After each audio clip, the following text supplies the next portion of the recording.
و سلام و احترامات تقدیم همتان. امید که جور و سر حال باشین و یک جلسه موثر و مثمر داشته باشیم انشالله.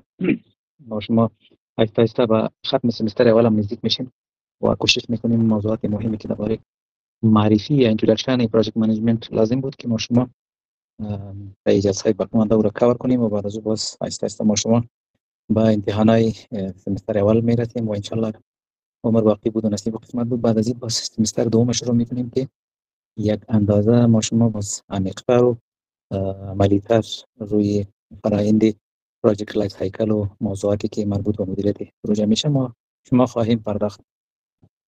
خب بحث جلسه گذشته ما شما روش مدیریت پروژه یا پروژکت منیجمنت متدولوژیز بود و ما شما روی ترادیشنال یا واترفال پروژکت منیجمنت متدولوژی یا روش مدیریت پروژه عنعنوی یا واترفال یا ابشار یا خطی، این سه نام به شکل مترادف نویسنده های مختلف در جاهای مختلف از این استفاده کرده. خود در کل همون روش عنعنوی یا ترادیشنال که است گذشته برای ما شما موجود است و ما دو استفاده میکنیم و اجایل که طرف دست راست است انشالله این باز در فرصتش و در مجایش که باز نیاز بود ما شما رویش خواهیم پرداخت و گفتیم که بعضی از تولز یا وسایل یا اسبابی که در پروژکت منیجمنت عنعنوی از گذشته به اساس تجارب روی استفاده قرار میگیره. ما شما خوشبختانه عالم در این پروژه اکثرا اینا مورد استفاده میگیره که در فیز اول ما گفتیم گنت چارت و پرل بود و باز در سالهای 1950 که بعضی از کمپانی‌های بزرگ امریکایی به اساس لزوم دید از اون کسایی که در بخش مدیریت پروژه کتاب نوشته میکردن و مواد مربوط به پروژه و مدیریت پروژه اونا را یک پارچه و یک جای میساختن و یک شکل سیستماتیک برشان میدادن. از اینا تقاضا کردن که در پالی از اینا بعضی دیگه نیازهای وجود داشتن که اساس اون نیاز سی پی ام یا کریتیکال پات ایجاد شد، ورک بریک داون استراکچر یا پروژکت نتورک ایجاد شد و فعلا هم ما شما در مرحله قرار داریم با وجود از اینکه نظریات خیلی زیاد مثل لین و سیکس سیگما و اسکرام و کانبان و تیوری اف چینج فعلا وجود داره و از اونها هم در بخش پروژکت منیجمنت و در بخش ریسرچ استفاده میشه.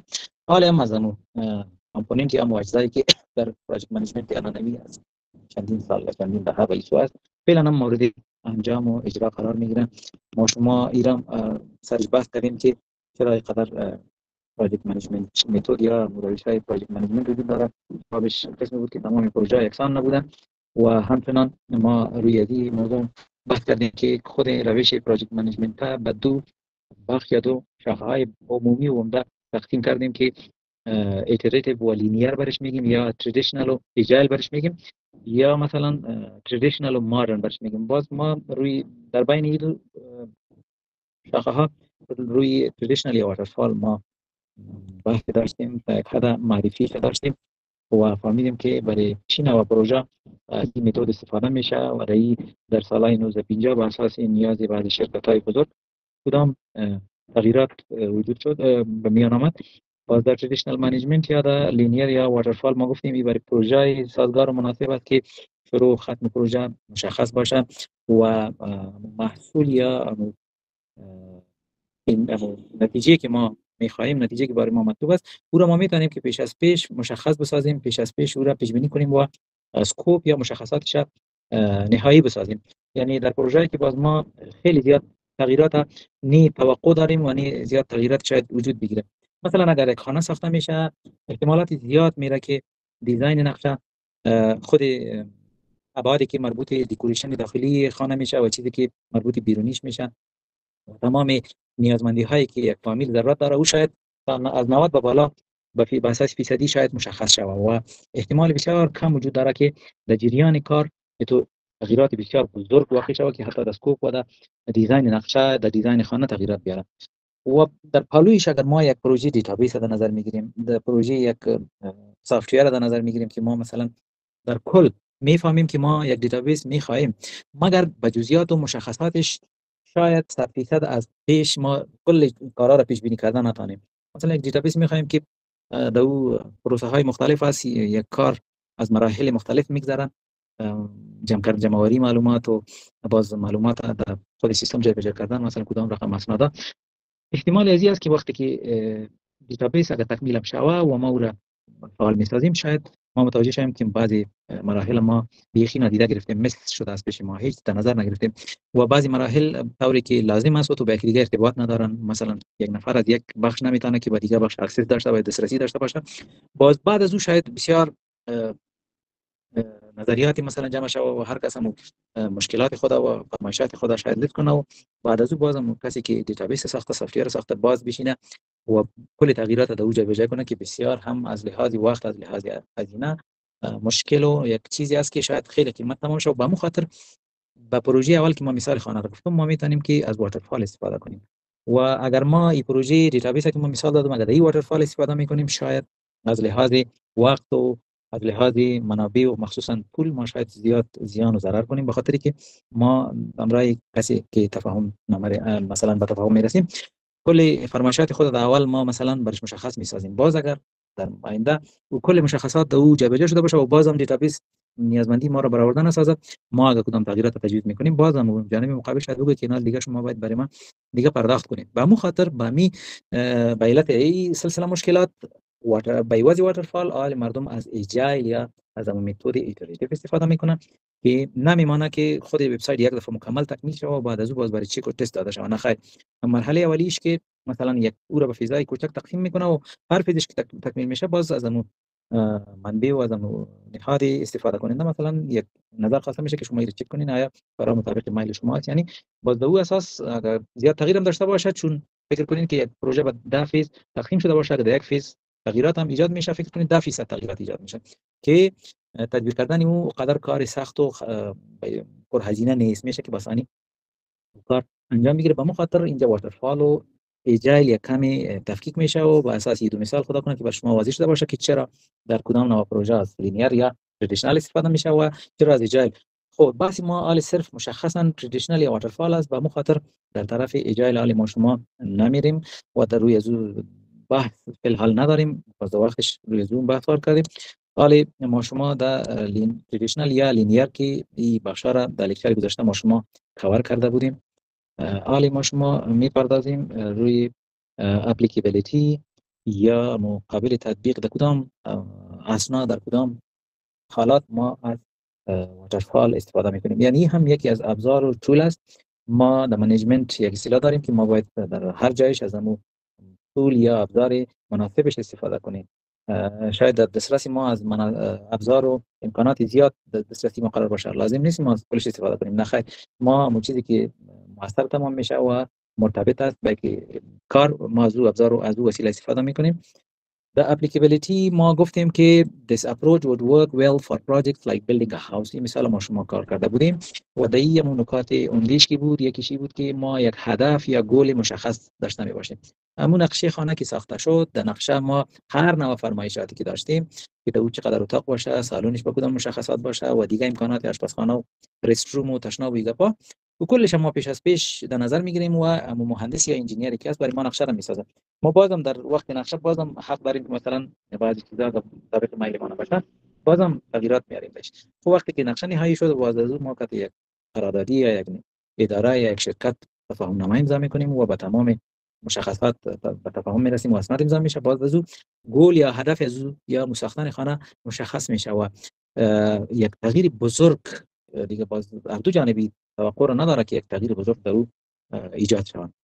و این اپروچ خو یک به اصطلاح واترفال بسیار ساده است. complete each step in order. هر مرحله کار در ترتیب خودش در نظر گرفته میشه.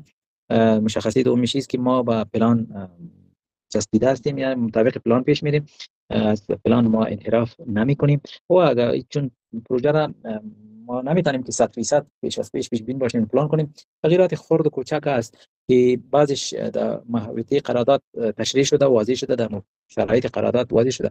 خب بعد از اون برای از اینکه مثلا یک چیز غیر پلان شده اگر واقع میشه، برای اون یک شرط یا یک ماده در نظر گرفته شده که مثلا هر دو جانب با او مثلا بحث میکنه و با موافقه میرسه و با اگر از مصارف پروژه بیرون نمیبره خود در داخل مصارف میشه، خب مشکلی نیست.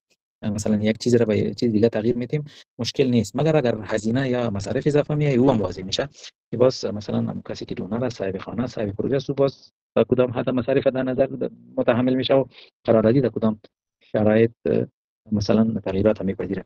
delivering just what the client order و همون چیزی که قبل از قبل مشخص شده بود، اسکوپ پروژه و در پلان پروژه در نظر گرفته شده بود، اونمو بعد از تکمیل شدنش به مصاحب پروژه یا به کلاینت پروژه تحویل داده میشن.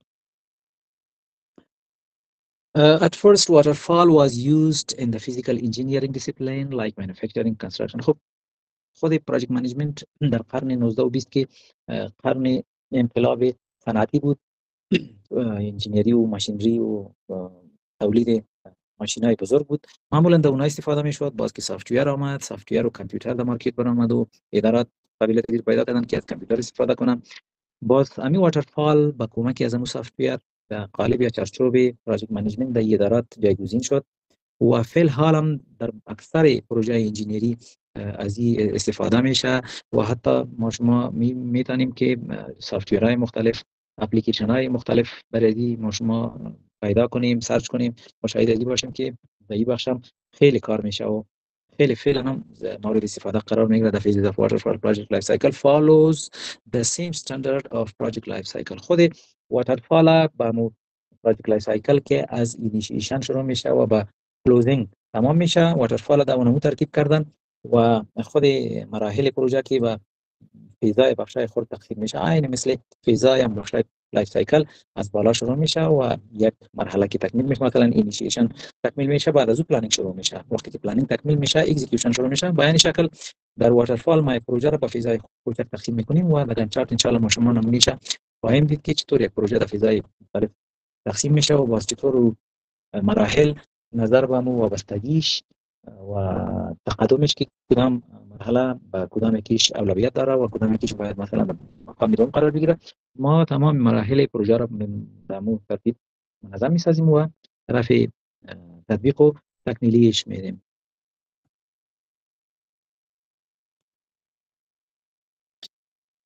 Generally, this method is used when the phases of projects are clearly defined. طوری که قبلا گفتیم پروژه‌ای که باید شروع و ختم پروژه و مراحل پروژه باید از قبل مشخص باشه و هر فیز یا هر مرحله باید به طور واضح تشریح شود، دیفاین شود. هیچ چیز باید مبهم و گنگ نمانه. When there are tasks to complete before another can begin or when changes to the project are very expensive to implement once it is started. خب این پروژه سازگار است، در پروژه اپلیکیبل قابل تطبیق است که تکمیل یا ختم یک فیز مشخص باشه و فیز بعدیش هم که بعد از او آغاز میشه هم مشخص می باشه. مثلا اینجا مثال به نظر گرفتن if you are arranging an event for client on a very tight budget you might want to use waterfall methodology. خب ما شما مثلا یک میمانی را برای دوستای خود، برای کسایی که سر کار داریم یا مثلا کلاینت است، امرایشان ملاقات داریم و میخوایم که در اون ملاقات ما برایشان یک میمانی هم داشته باشیم. خب ما خود نمیتونیم که درستاً اونا رو بخوایم و بگویم بیاین بشینین و بعد از اون بذار آردر میتیم و میشینیم به اون شکل شاید منظم نباشه، شاید ما زیاد ضرر کنیم، غذایی که مثلا نیاز نباشه شاید بخوایم، یا برعکسش شاید ما مصارف کم در نظر بگیریم، آردر در کم نظر بگیریم، جای کم ریزرو کنیم و تعداد کلاینت زیاد باشه. ما اول چی میکنیم؟ استپ اولی در دعوت بهترین شیوهش است که کنفرم نمبر اف گیستس. ما یا خود ما یا از اونها پرسان میکنیم که شما چقدر بچه تعداد نفر میمانی. بعد از او مطابق وضعیت در نظر گرفته، خود بجت یا بودجه خود در نظر گرفته ما منیو را پلان میکنیم. بعد از او باز آردر میتیم و بعد از آردر رو هم میمانه که میباشن ما برش تغذیه میکنیم یا برشان نه صرف میکنیم. This way you could confirm the number of guests first. مال واضح است که خوب است که برای ما تعداد معلوم باشه، ما میتونیم که با اطمینان پلان بگیریم. Then very clearly define the menu. بعد از باز ما منیو را مشخص میسازیم، چون در رستوران منیوها و غذاهای متنوع مختلف است. ما نمیتونیم که از همه چیز برشان در نظر بگیریم. با مخاطر ما منیو را قبل مشخص میسازیم. در بعضی رستوران ها شاید در بعضی جاها بعضی غذایی که ما شما در نظر میگیریم شاید رستوران بگه که برای ما چند ساعت قبل یا یک روز پیش در نظر بگیریم که در یکی از رستوران های در کابل ما یک غذای خاص می‌خواستیم که ممرای گروه همکارا صرف کنیم، صفتش شنیده بودیم. باز وقتی که ما برای رستوران به تماس شدیم اونا گفتن که برای این منیو ما اقلا یک روز پیش باید آردر گرفته باشیم. این تو در بعضی چیزا در پروژه و در پروژه منیجمنت هم همونطور است که همه چیز همیشه در بازار موجود نمی باشه. بعضی چیزا رو ما باید قبل در نظر بگیریم، برش پلان بگیریم. get approval in arrangement agreements on the menu items in cost order under the unreturnable ingredients and successfully feed the guests because the budget limitation you can't afford to make changes or waste food. خب بعد ما مثال از ترتیب کردن یک محفل، یک دعوت، ما پروژه قبل پلان داشته باشیم و مطابق پلان کار پیش ببریم، از ویست و ضرر و چیزایی که مثلا باز قابل پس برگشت دادن نیست، بعضی چیزا رو که ما برای پروژه می‌خریم در بالاخره دکاندارا نوشته کده میباشه که اجناس فروخته دوباره گرفته نمیشه. به مخاطر ما باید همه چیز ما مشخص باشه، واضح باشه تا که باز زیان و ضرر نکنیم، چون همیشه بودجه یا کاست پروژه فیکس می باشه. خب تا اینجا اگر کدام موضوع واضح نباشه، گنگ باشه، میتونید که یا نظر بدین یا هم سوال کنین قبل از اینکه پیش بریم. اگر نظر یا سوال هست میتونید دستتان بالا کنین، مایکتان باز کنین و نظرتان بگوین. اگر نیست پیش میریم. Tools and techniques of the traditional project management. خب طوری که قبلا هم گفتیم خود روش مدیریت پروژه چیزی نیست، سابقه چندین دهه را دارد. واضح هست که یک سلسله ابزار و وسایل و تکنیکایی هست که ما از اون مستفید میشیم. مشهورترین و زیاد پر استفاده ترینش گنت چارت است. گنت چارت خودش یک چارت است، یک شکل جدول داره و هندی یکی از دانشمندایی که یا یکی از انجینیرایی که در پروژه منیجمنت بود با اساس تجربهش و اساس نیازش و اساس کارهایی که انجام داد بالاخره تونست به یک چارت دسترسی پیدا کنه. وقتی که اونا را در خود اداره خود پیش کرد خیلی تقدیر شد و خیلی مورد تقدیر قرار گرفت و همون بود که بعد از یافتن شهرتش در وقت پروژه‌ای که بود، ارگانایزیشن‌های نهادایی که بود از اون مستفید شدن و باید شد که خود هندیگنت از شهرت برخوردار شد. خود گنت چارت will give a simple overview of the project. خودش برای ما یک تصویر کلی پروژه را ارائه میکنه. در یک صفحه ما میتونیم که مثل که یک نقشه خانه را میبینیم، با این شکل ما میتونیم که مناقشه پروژه خود میبینیم که پروژه ما از کجا آغاز میشه، از کدام مراحل مرور میکنه و به کجا ما میرسیم. خب تنها یک پیکچر یا یک نقشه یا یک اوورویو پروژه نیست، خودش بسیار دیگه ابعاد هم نشان میده. its left part shows the project activities. تمام فعالیتایی که باید یک پروژه تطبیق شود طرف چپ اونا رو معرف میکنیم. in the top shows the time scale و هر اکتیویتی و تایملاینش که از کدام تاریخ شروع میشه و کدام تاریخ ختم میشه و چقدر چند وقت در بر میگیرد دو واضح میشه. each activity is presented with a bar that talks about the beginning, duration and end of activity. به شکل یک بار یا یک خطکش یک مستطیل هر فعالیت مستقلا نشان داده میشه که آغاز، جریان و ختم فعالیت نشان میده. این در عکس میبینین یک پروژه است که باید یک وبسایت ما شما مثلا بسازیم. خب میبینیم که این وبسایت یک پروژه کلان است و اقلا 3 کوارتر یا 3 ربع یا 9 ماه را در بر میگیره، یعنی پروژه کوچک نیست. فرض کنین ما خود ما اداره وبسایت هستیم، ما برای مردم وبسایت میسازیم و یک کارپوریشن یک کمپانی بزرگ است و میخواد که وبسایت بسازه و ما بعد از اینکه تمام خواسته های اونا را ارزیابی کردیم، اونا را ما مرور کردیم و بر اساس تجربه خود ما برش همین گنت چارت ساختیم. خب گنت چارت چی ساخته شده؟ by looking at Gantt chart we can learn. وقتی که به این گنت چارت به تصویر میبینیم ما چی چیزا در ذهن ما میاد.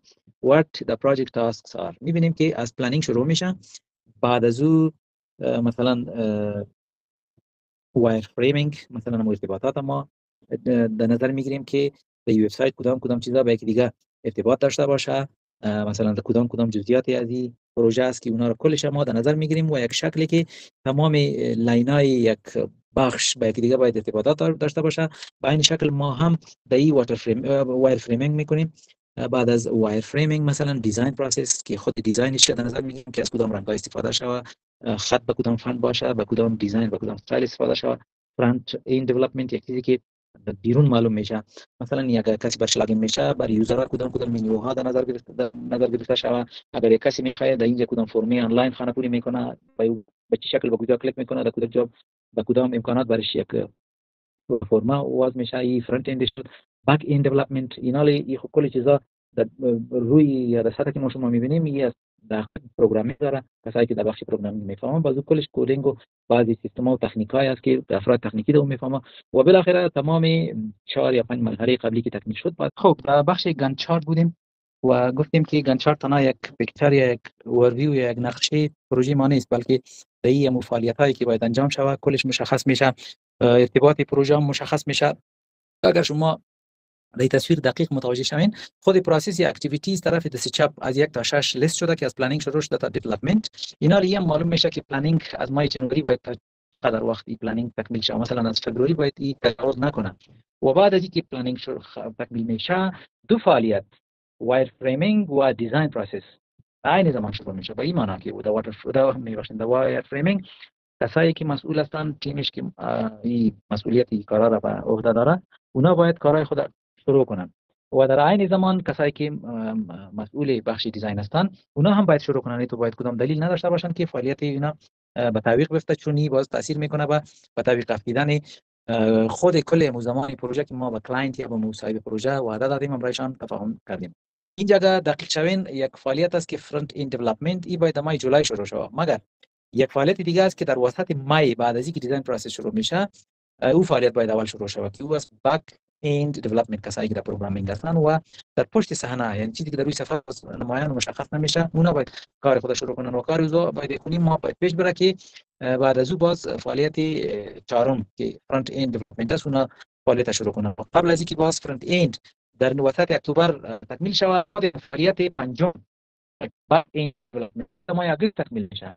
یعنی فرانت اند از بک اند بالاتر قرار گرفته که خود دیولپمنت باز به فرانت اند وابستگی داره. یعنی تا که فرانت اند یا فعالیت چهارم تکمیل نشه ما فعالیت اخیری شروع کردن نمیتونیم. به خاطر همین ترتیب در نظر گرفته شده و ای که مسئول هر بخش معلوم شد، هر اکتیویتی از خود کسایی دارن که باز با مسئولیت خود انجام بدن.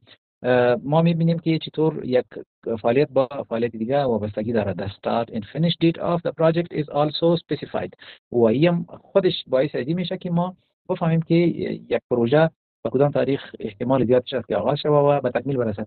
خود کلاینت یا کسی که مشتری ما است و میخواد که وبسایت خود پیش ما میسازه، بعد از اینکه کل نیازمندی و فرمایش خود برای ما گفت، ما میشینیم امرای تیم خود فرمایش از او را در نظر گرفته، میزان یا اندازه کارهای از او را پیش بینی کرده، چی از تجربه خود استفاده کرده و چی هم از تیم تکنیکی که در هر بخش مسئولیت داره نظر از اونا را میگیریم و اونا برای ما یک تخمینا وقت میده که مثلا تیم پلنینگ میگه که کارتون ما 2 ماه پلان کردن میکنیم، ما اینو پیش خود یادداشت میکنیم که و نام برش میدیم که فیز پلنینگ 2 ماه.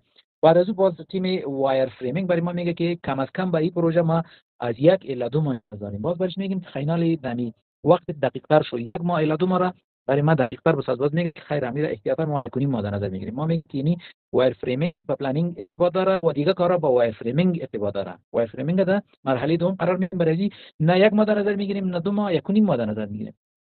به این شکل همراه هر تیم هر گروه جدا جدا ما جلسه داشته میباشیم، نظر از اونها رو میگیریم، باز یک جلسه عمومی میگیریم، باز میبینیم که این پیش بینی تخمین چقدر حقیقی است، چقدر به حقیقت استوار است. به همون خاطر باز ما این وقتا را اجست میسازیم. شاید یک بخش وقتی زیاد در نظر گرفته باشه، بعد از اینکه باز ما امرایش بحث میکنیم بعضی دلایل مطرح میشه، باز او خود تیم میگه که نه اینا مثلا 2 ماه 1.5 ماه در نظر میگیریم و برعکسش هم شده میتونه یک تیم خیلی پیش بینانه پیش رفته باشه، اپتیمیسم که برش انگلیسی ما شما داریم و وقتی کم در نظر گرفته باشه که بهتر عقل به خود این کار ما به 2 ماه تکمیل شه. مگر امروز تحقیق بزنیم مسلکی هم برش صحبت میکنیم و میگیم که ما بدونر وقت میتیم و گدا وقت باز ما برش کار تحویل دادن اعتبار ما خراب میشه. باز بعد از اینکه میگه که نه خیلی 2 ماه امروز 2.5 ماه در نظر میگیریم.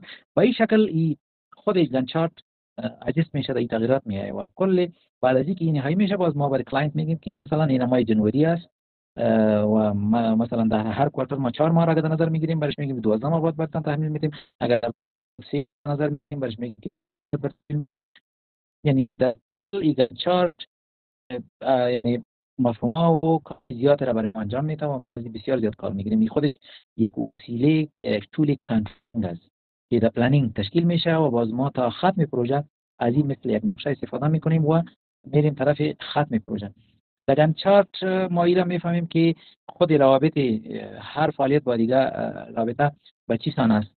کدام رابطه باید مقدم باشه، کدام میشه باز ما تأخیر کنیم پشتش، مثلا اول در نظر کدام را بگیریم و دوم و ایتام امکان داره که مثل مثال گنچار که میبینیم در بعد از تکمیل ببینیم دو فعالیت یک جای شروع میشه. خب بین او دو تا میبینیم که وایر فریمینگ مستقیما به دیگر فعالیت ها ارتباط نداره. به همون خاطر پشت وایر فریمینگ دیزاین پروسس هم میگیریم که بعد از تکمیل دیزاین پروسس باز میبینیم که به واسه فعالیت چهارم پنجم شروع میشه. خودش گنچارت برای ما موازی میسازه که یک فعالیت یا یک فیز پروژه با دیگر فیز به چه شکل ارتباط داره.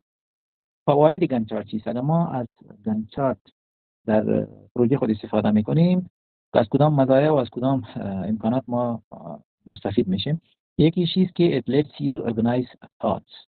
خب اگر ما یک پروژه را در ذهن داشته باشیم و ذهن که خود تخمین میکنیم که این پروژه از این فعالیت ها تشکیل میشه و درباره اینی فعالیت است، شاید در اوتاش در ذهنیتی که ما داریم شاید ما زیاد دقیق شده نتونیم، منظم نباشیم. یک روز شاید یک نظر باشیم، فردا از یک ما یا او دو دله شویم. اما خاطر می‌بینیم که چیز را درسی کنیم رشته کنیم بهتر است که ما رو در ذهن نگاه کنیم. give a clear layout, give a clear picture of what شيء واجب ما چی خواهیم کنیم. حتی در جریان پروژه میفهمیم که ما در کدام فیز یا در کدام قسمت پروژه هست. مثلا اگر پروژه شروع کرده بودیم و در ماه می هستیم، از لحاظ از اسکیچ، لحاظ از لیاوت ما باید بفهمیم که در ماه می دو فعالیت ما باید در این مرحله ما در دو فیز پروژه باید باشیم. یکی دیزاین پروسس، دیزاین عملا شروع میشه چیزی که ما پلان کرده بودیم، حالا دیزاین باید عملا در مرحله تکمیلیش باشه. یعنی دیزاین باید در ماه می در وسطش تکمیل شود. ما در شروع می هستیم، خود تیم میفهمه که کاری ما ختم میشه و در عین زمان تیمی که مسئول بک اند دیولپمنت هستن اونا آمادگی خود میگیرن، به اصطلاح هم کار خود تیز میکنن و میگن فینال در پیشقاب ما چی که ما باید امرای از اونا را پیش ببریم. میفهمه که دیزاین تکمیل میشه و ما با کارهای خود در قسمت بک اند آغاز با کار میکنیم. It helps you set a realistic time frame. طوری که قبلا گفتم اگر ما از این استفاده نکنیم ما قطعا نمیفهمیم که پروژه ما در 12 ماه تکمیل میشه یا 9 ماه یا 1.5 سال 18 ماه.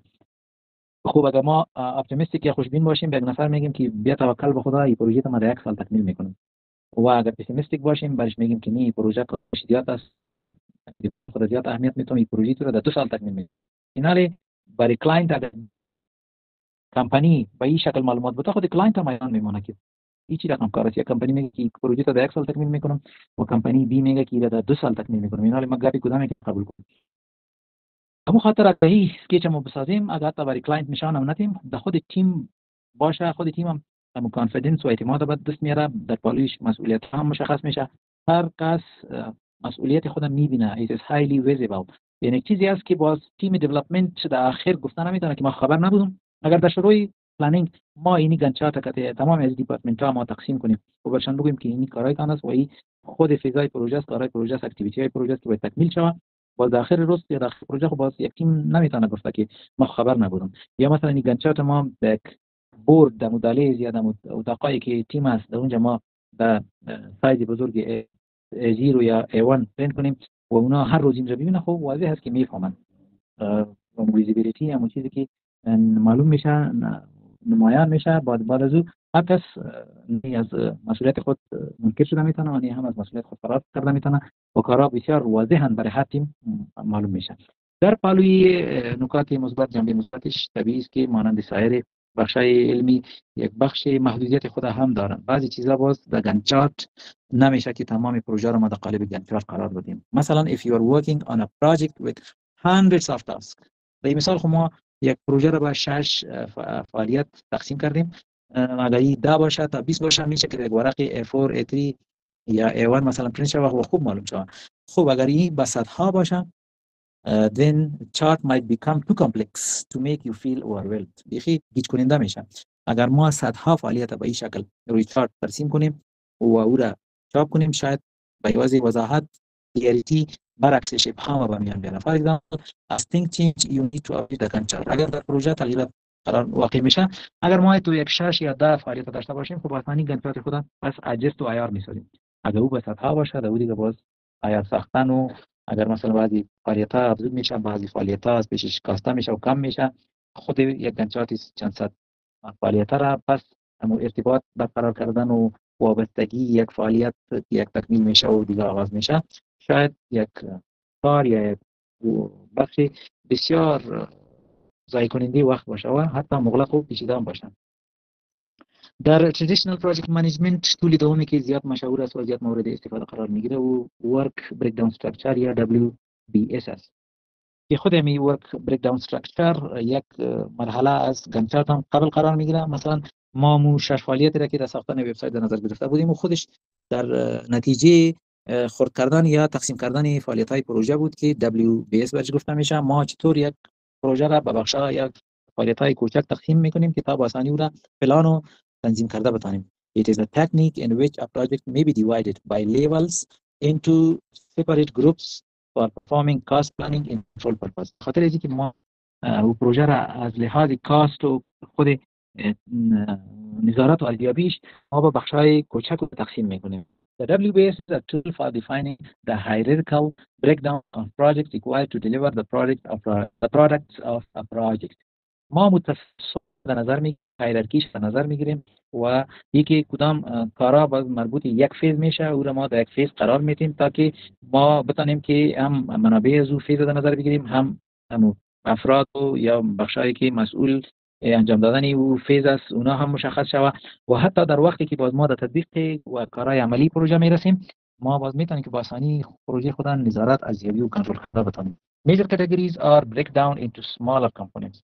بخشای عمده، بخشای بزرگ در اجزای کوچک تقسیم میشه. These are divided until the lowest required level of the detail is established. ما قراره با بخشای کوچک تقسیم میکنیم تا که یک بخش یا یک فیز قابل عملی و قابل نزدیک به حقیقت به دست بیاید که باز ما هر بخشی که تقسیم شده او را یک ورک پکیج میگیم. مثلا ما در تصویر میبینیم که یک خانه است. اگر ما مسئولیت ساختن یک خانه را به عهده داشته باشیم، فرض کنین یک کمپانی است که ما باید یک خانه را بسازیم، ما خو نمیتونیم که مسئول تمام بخشای تمام کارهای از ساختن خانه را یک نفر قرار بدیم. اینالی خود پروژکت منیجر هم میتونه تکنیک جادویی نداره که از او استفاده کنه و تمام کارا خودش خود به خود انجام داده شود. خود پروژکت منیجر هم مجبور است که از تیم خود به شکل یک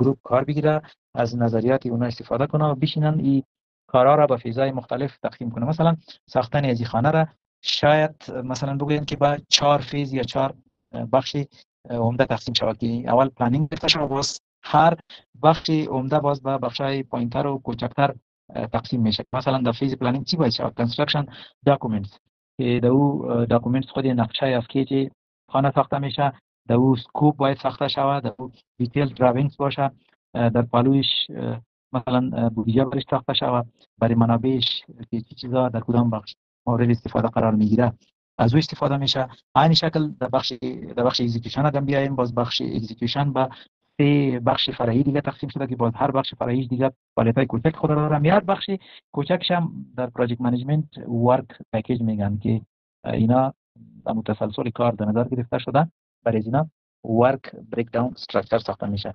این مثال ما براتون از وبسایت اسمارت شیت گرفتم و این خودش یک نشان دهنده و نمایانگر تقسیم کردن کار یک پروژه و بخشای کوچکش است. به این شکل بعد اکزیکیوشن در بخش کنترل اگر میریم، اگر ما در بخش کنترل اسکیجول یا تقسیم اوقات نداشته باشیم، تیم نظارت به چی اساس میایه و یک پروژه نفر میگه که تو مثلا در کارت نوقت هستی از اسکیجول پس ماندی؟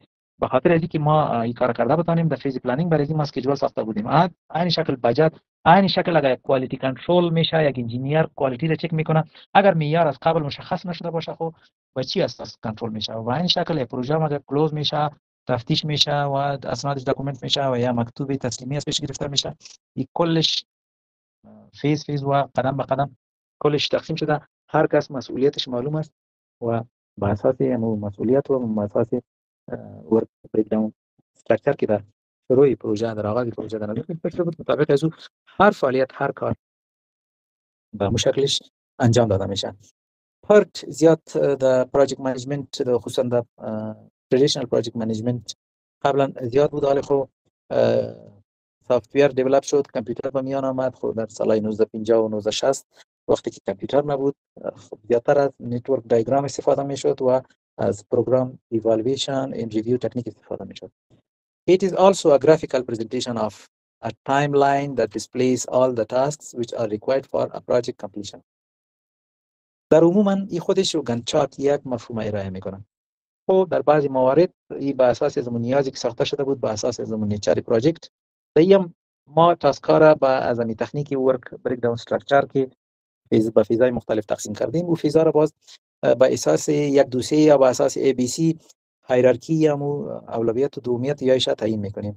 مثلا تاسک A باید شروع شد و بعد از تاسک A میبینیم که B و C شروع شده و بعد از B و C میبینیم که D و E بعد از B شروع شده و بعد از تکمیل D F شروع میشه و G تا وقت منتظر میشه که تا که فعالیت D E F تکمیل شود. باز G را ما در نقشه میبینیم که با C ارتباط داره و بالاخره بعد از تکمیل شدن این پروژه F در اونجا در جایش تکمیل شد میمانه دیگه فعالیت باز بعد از تکمیل شدن F دیگه فعالیت به او ارتباط نداره.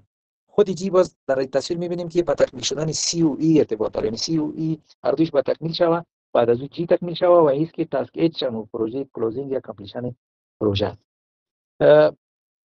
It also displays all the tasks which are required for a project completion. این کار ما در گنت چارت هم داریم. It allows the team to draw the project timeline, enlist the task in order to communicate project instruction as well as to set schedules and timelines. چون زیادتر کارایش عیناً گنت چارت واری است، حالی از این شیوه در بخشای عملی زیاد استفاده نمیشه، فقط به خاطر معلومات شما که چون یکی از اجزای روش مدیریت پروژه عنعنوی است، با خاطر معلومات شما ما در این درس شامل ساختم و اگر نه گنت چارت تمام مشخصاتی که ما را در نظر میگیریم او را برآورده میسازد. When there is a high degree of uncertainty about the individual activity duration estimates, the network analysis یا PERT can be used to estimate project duration. ما وقتی که در تخمین مرحله تکمیل یک فعالیت مطمئن نباشیم باز ما از PERT استفاده میکنیم و خود CPM باز یکی از توی PERT است که در گنت چارت باز استفاده میشه. به همین خاطر PERT هم فعلا هم در بخش تدریس پروژکت منیجمنت شامل است، چون CPM باز در گنت چارت نیست. خود CPM باز یکی از تولز یا وسیله پروژکت منیجمنت عنعنوی، روش پروژکت منیجمنت عنعنوی است که برای ما در تعیین معیار یا زمان پروژه کمک میکنه. This approach was developed about same time at CPM in the 1950s and it also uses network diagram which are still sometimes referred as a PERT chart. برای ما PERT chart میگیم و نام عمده عمومیش network diagram یا میشه. و در اینجا که ما ببینیم program evaluation review technique chart is a project management tool that graphs project timeline according to its individual task. ما با ذریعه CPM استفاده میکنیم که ما بتانیم تایم یا میاد یا زمان پروژه را مشخص کرده بتونیم. The critical path method یا CPM is a step-by-step project management technique or process planning that defines critical and non-critical tasks with the goal of preventing project schedule problems. خوب در بخشایی که ما کارهای پروژه را در فیزای مختلف تقسیم کردیم، بعضی فعالیت‌ها را ما میگیم کریتیکال، بعضیش هم میگیم نان کریتیکال. کریتیکال فعالیت‌هایی است که اگر او به تعویق میفته در مدت زمان هم تغییر میاره، خود اگر او یک هفته به تعویق میفته تکمیل شدن پروژه را یک هفته او به تعویق میندازه یا شاید از او بیشتر تاثیر کنه. و نان کریتیکال کارایی است که اگر او به تعویق میفته در خود تایملاین یا اسکیجول پروژه تاثیر نمیگذاره. این دیاگرام ما میبینیم که تاسک F نان کریتیکال است. ما اگر تاسک F در جای خودش تکمیل نمیشه ما اینا میتونیم تا تاسک جی و تاسک اچ یعنی فعالیت اچ و جی که تکمیل میشه تا او وقت داریم میبینیم که فعالیت پارتیم طول میکشه. مگر تاسک جی به تعویق میفته خود که دستراست تایمش پوش میشه. اگر یک ماه اکتیویتی جی یا اچ به تعویق میفته خود پروژه در مجموع یک ماه به تعویق میفته. CPM is ideally suited to projects consisting of numerous activities that interact in a complex manner. در پروژه‌ای که فعالیت‌های زیاد وجود داره و فعالیت‌هایش با یکدیگر در شکل مقابل داره، در او پروژه و کارش خیلی مغلق است. در پروژه بزرگ انجینیری است، در او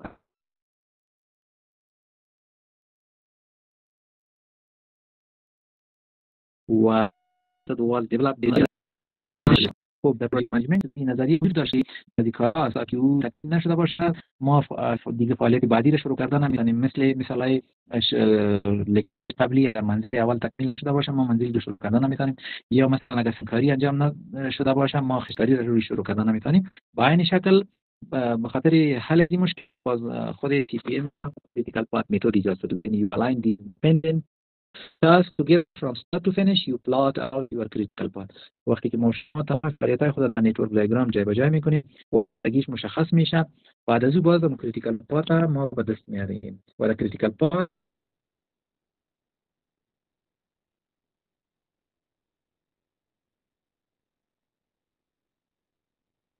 نکات مهمی که بود will delay the completion of projects. Critical part یا critical activities اون part یا مو فعالیت‌های است که در او ما با تعویق پردیم خود تکمیل شدن پروژه را هم به تعویق می‌اندازن. A project critical series of creativity that can the project start even to its finish. خود با critical part که فعالیت‌های critical ما به دیگه وصل